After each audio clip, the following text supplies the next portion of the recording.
I hear this complaint from men again and again. I don't like my wife's friends. They influence her. If it wasn't for them, she would be different. A Stoic pauses here, because this way of thinking feels comforting, and it is also deeply mistaken. Yes, people influence each other. Marcus Aurelius himself warned us to be careful with whose company we keep. But here is the uncomfortable truth.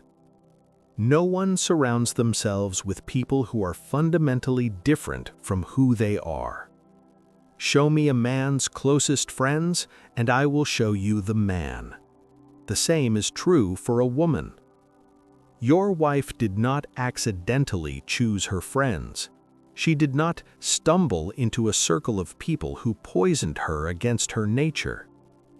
She chose them because with them she does not have to pretend. We are drawn to those who share our values, our frustrations, our wounds, our worldview. That is not corruption, that is recognition. A Stoic understands this. Friends are not the cause, they are the mirror. So when a man says, "She was good, but her friends ruined her," he is protecting himself from a harder question. The harder question is, who is the woman I'm actually in a relationship with? When she comes home repeating ideas you dislike, it is not because her friends planted foreign thoughts into her mind. It is because her friends validated thoughts she already had. They gave language to what was already inside her. They gave permission to feelings she had not yet dared to voice. You cannot remove that by force. A Stoic knows the limits of control.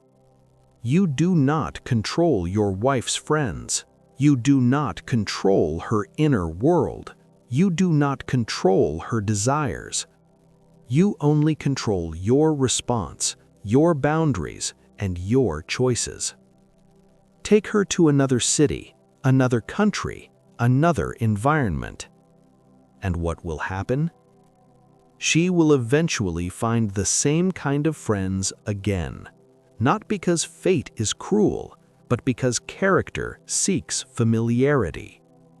Remove one friend you consider toxic, and another will take her place as long as the inner need remains.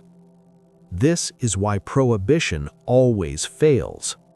When a man forbids, controls, or pressures, he does not create harmony, he creates secrecy. The Stoics warned us about this long ago. What is forbidden becomes more desirable. She will meet them anyway, she will lie, and when discovered, conflict will multiply. Now the argument is no longer about friends, it is about trust, control, and resentment. And resentment is poison. Even worse, isolation creates imbalance. Human beings have social needs. For many women, connection with other women lowers stress, stabilizes emotions, and restores inner balance. Take that away, and it will be compensated somewhere else, often inside the relationship, through dissatisfaction, coldness, or emotional distance. A Stoic does not fight nature, he studies it. And nature teaches this lesson clearly. You cannot build a strong relationship by cutting someone off from their world.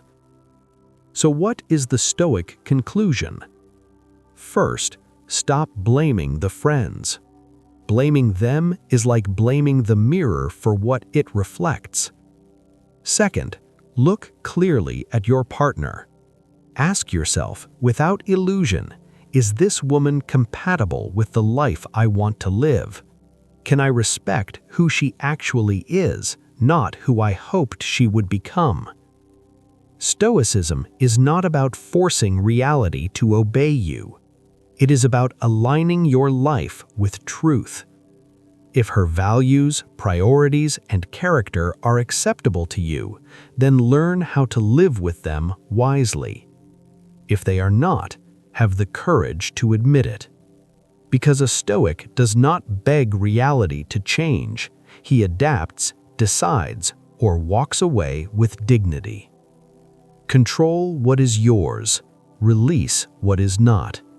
That is strength.